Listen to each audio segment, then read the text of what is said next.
Well, first of all, thanks for all hanging around. There's always a danger when you're last on that you've got this image that you're going to be talking to the people in the corner of the room who are just waiting to actually put the chairs away. So hopefully you're here to hear me speak and not just go for the free drink afterwards.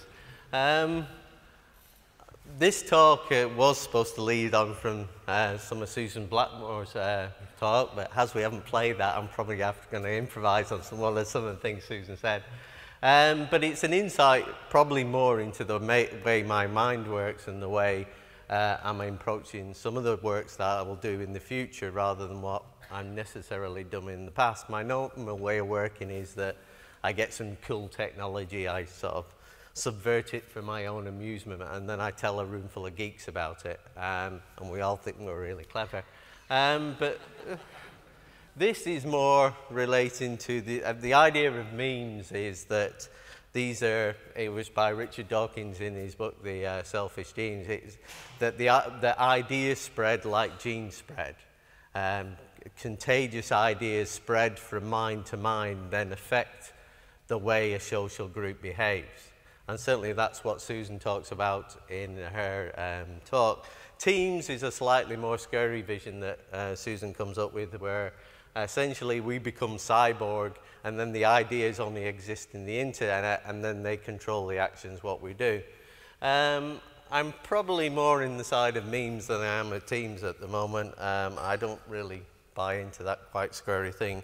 But I'm fascinated by this idea we can create behavioral change through spreading ideas and information. And the way I see it probably done, certainly because it fits in with my own rather limited interest of mobile and games, is using mobile and games as a way of creating behavioral change. Mobile, I think it's fairly obvious. There are 4 billion of these things on the planet now, so half the population of the world owns one. We're already cyborg. We've augmented our lives with this thing. Is there anybody in the room who doesn't have one? No. I had 2 or 3 on me anyway, in case there were actually anybody wasn't covered by that. This actual slide represents an interesting thing, that there are 4 babies born every second, yet there are 27 mobile phones created. I'm not sure if that's a good thing, but it's interesting. Again, I'm not sure even if that's true. I got it off a website that said things that happen in 1 second, and it's a huge list, so it might be a meme in itself, but it amused me that it might be a sort of fact. In terms of games, games are always controversial. It was interesting that the Game Swipe appeared on the BBC this week, and it explored some of the problems around games. Is that there's a lot of social discourses, particularly in the media, that represent games through things like addiction and violence, and games are actually much broader than that. Before we sort of, within the games industry, get too self-congratulatory that we're just misunderstood, we're also quite introverted in that we tend increasingly to only think within our own game worlds. We haven't expanded genres very much. A lot of the blog sites are really introspective about games, and I go to GDC every year and usually speak, and increasingly I see rants by gamers when anything new comes along. The Wii was a classic example. There was a huge outrage in the hall when the Wii was announced that it wasn't a proper console and it wasn't for proper gamers, which is a ridiculous idea, and it's partly due to, I think, the fact that games have become dissolved from play. And that's probably one of the sad things about that's happened, is that we no longer see the two as an intrinsically linked. And sort of to counteract that, I think we need a sort of paradigm shift in games. And I've rather rashly called it, just link on this. Somebody's lost my mouse. Where is it?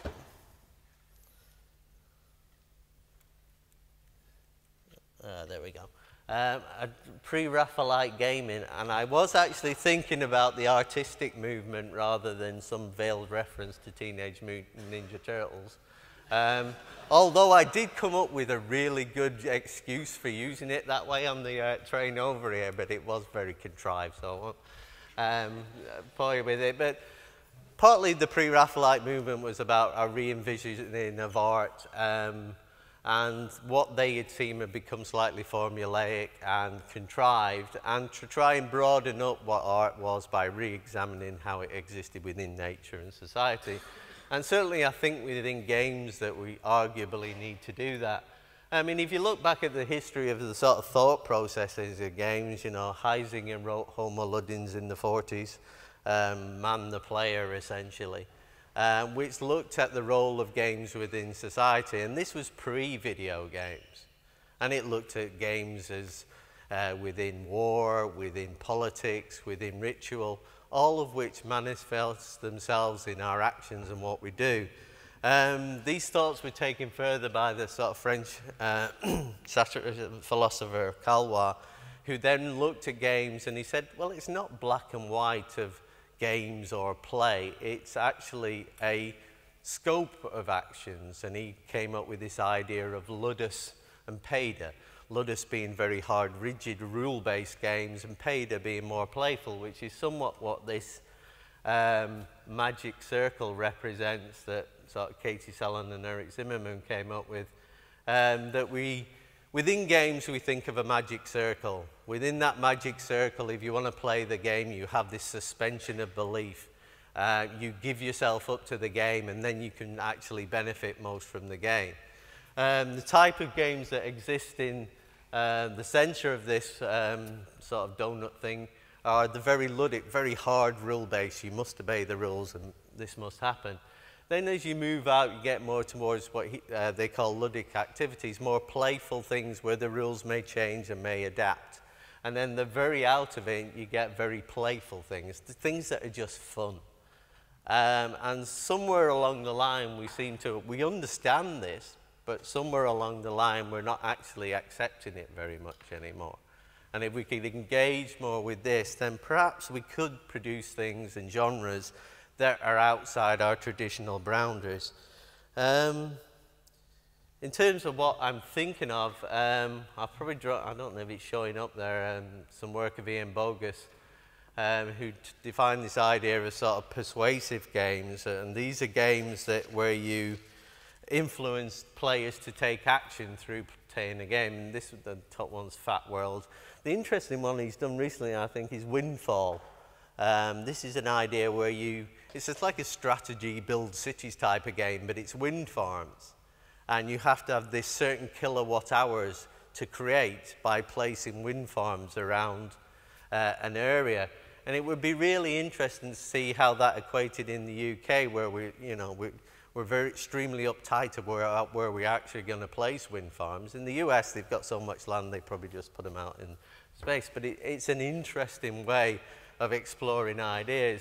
I mean, there has been other ones that are trying to cause you to be more reflective. Darfur is Dying, where you took on the persona of a child in Darfur and tried to live that experience. Do I Have a Right is quite an interesting one. This was instigated, I think, by one of the Supreme Court judges in the US, where they find out that most US citizens didn't understand all the different aspects of the state legislature, but they could actually name all the judges on American Idol. So they decided to create a game that maybe readdressed that. Other things that are kind of interesting, I think alternate reality gaming is quite interesting, which is this mixed media gaming across consoles, it's across film, it's across television, it's across mobile, and they mix together towards a game experience, and they're often trying to create a collective intelligence type of thing to solve a large problem. And there's been lots of really interesting examples. Generally, they're often coupled with advertising. The probably famous one is I Love Bees for the launch of Halo 2. This one was done for the Olympics, and it was called Find the Lost Ring, ironically linked to McDonald's. where people had to find these lost games of the Olympics and come together and agree what those might be. Other things about games is like readdressing who the gamer is. I loved this last year when they were advertising DS to get your mum for Mother's Day, and it even says don't forget your grandma too, which I think is just, you know, really wonderful and tells you what thing. I actually sat onto an elderly lady on a plane who was actually playing Brain Age on the DS, and I was trying to get her to sort of challenge me at Mario Kart, but she wasn't having it. Which was slightly disappointing, but perhaps it shows that people are, you know, she was perfectly prepared to play that DS, but it was probably presented in a different way than she would normally speak. In terms of how we might link some ideas through, then I've probably come up with a fairly crude vision of what I see social networks on the web, and I am not a social scientist, as will become astoundingly obvious. I don't think really that social networks are anything new. I really see them as extensions of existing practices, and I look at them through mainly through this idea of social capital. And there's hundreds of different definitions you'll get on the web, and I'm sure a lot of social scientists in the audience will give you lots of different definitions, but the one I sort of latched upon is the idea of resources accumulated through the interaction of people. And certainly you could argue that many games, actually what you produce in the game is cultural resources, social capital. There are different forms. Certainly you see on the internet these ideas of bridging and bonding. Bridging is between loose ties, people you don't know very well, but you're looking for information or connectedness. So things like probably LinkedIn would be an example. Bonding is more where it's a closer tie, and it's essentially you're looking to maintain relationship, which sort of brings me to sort of Robin Dunbar's book on grooming and gossip. I mean, it's a pity that what only thing you ever see latched onto is this idea of your social network size is at best 150, and that's not actually what he said in the book. It had nothing to do with online networks. It's another of these things that seems to be done. For me, the interesting ideas are of grooming and gossip, and it's probably pity that grooming's become a word associated with paedophilia, when in fact, you know, most animals groom. It's the way of maintaining social relationships. If you look at online, much of, I would argue, the activities of Facebook is social grooming. You know, these little flowers you send to people, all these crappy little applications that do things for your friends.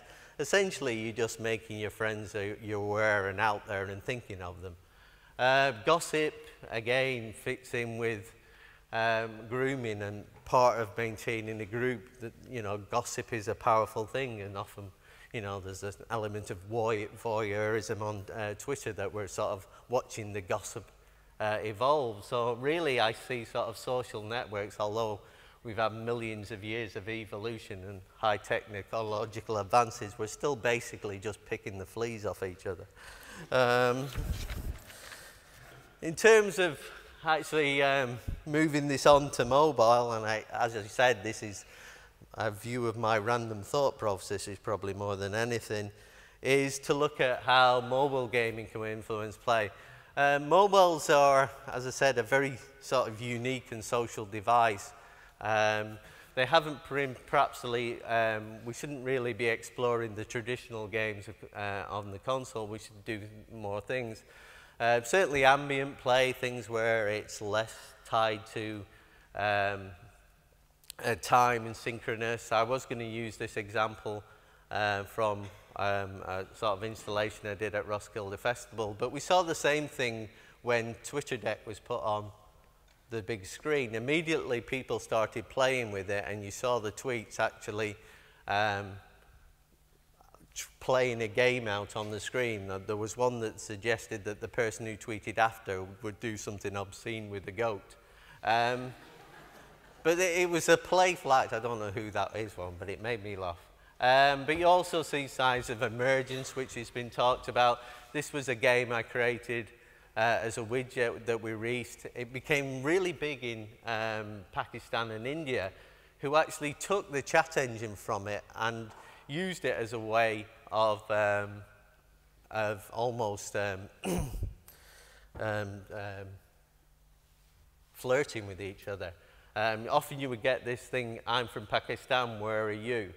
And then he or a she, and you usually, if you said he, they would bugger off then and you wouldn't see them again. And then they started changing the names. This one here, I don't know if you see it, says, well, I think it's supposed to say Angel of Love, but it says Angle of Love. So I'm not too sure. Orlando Bloom, he really sucked at this game. I don't know. And then the interesting one is the Saint, and she's actually put female in the brackets of her name.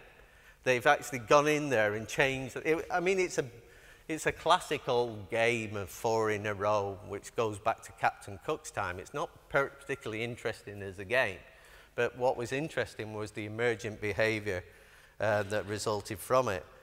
Other things that are really powerful are the reappropriation of space through location. These are some images of a game I'm working on with my friend Andy Wilson, which we're taking in Bristol. And you can actually reappropriate a space through mobile and use it then to play games.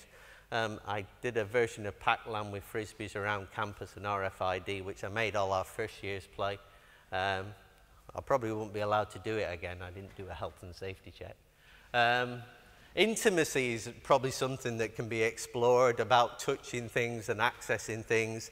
The role of NSC, where you break down somebody's physical barriers because you have to touch your phone together. It's not like passing a contact via Bluetooth. You actually have to physically touch. So you look them in the eyes and touch their phone. And it's quite interesting that it breaks down a lot of barriers. Other things that are relating to, I think I've gone too far. Nope, that was the next one. Collective intelligence and what I call LOL apps. I love the fact that one of the top things on the App Store is iFart. And that they're now, it's been so successful, they're now in a legal battle with Pull My Finger. I so want to be in court when that goes in. There's this girlfriend keeper which will automatically update your girlfriend for a time you set with little messages. I don't know if it's supposed to be actually that funny, but it made me laugh. So that, you know, we can explore different themes, different things. Serendipity, things that go off randomly. And I also think there's an element of that not everything has to be unseen or digital. I think physicality is a really interesting thing, that we can have some artifact. This is a thing with DS where people have buttons that say what game they have, and you wear these buttons and it reveals something about you. And this is a thing in Germany called Get Aheads, which has just come out, where they don't sell the mobile game, they sell these collectible heads. And these heads then have like a dog tag that unlocks something within the game. And they've created something physical to demonstrate something digital. And I think having something physically is really powerful. This one here is one of my games. I don't actually usually I have a pair of 3D glasses on me, which is probably, I've been doing various things with stereographic things over the years, and normally I bring a whole audience full and I make you all wear them and then I take your picture, and I've got pictures all around the world. But this was like a 3D vector game that was done in stereograms, so they almost came out of your phone, but you had to wear these glasses to play it. I was trying to persuade Nokia it would be a good idea to make the boxes with these sort of cardboard cutouts built in, but it's one of the things I think was a step too far, even for me. And trying to tie all these things together, I've thought about it in terms of information appliances. So all these things are really fun, but they're often too isolated. And an information appliance from Don Norman's book is something that transmits information around, and it's simple to use, it's versatile, it can be emergent, and it's a pleasure.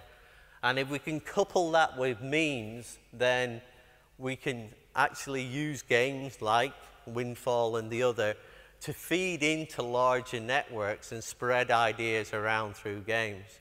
How long have we got? All right, I'll shut up now. So what I'm trying to say is that if we take mobile and the time and emotion that people invest in games and we stick it in Tim Berners-Lee's primordial internet soup, then maybe games can change the world. I certainly believe so, although I might be barking mad. Hopefully I haven't left you with this thought, and you can Twitter me on Mystic Mobile. Thank you.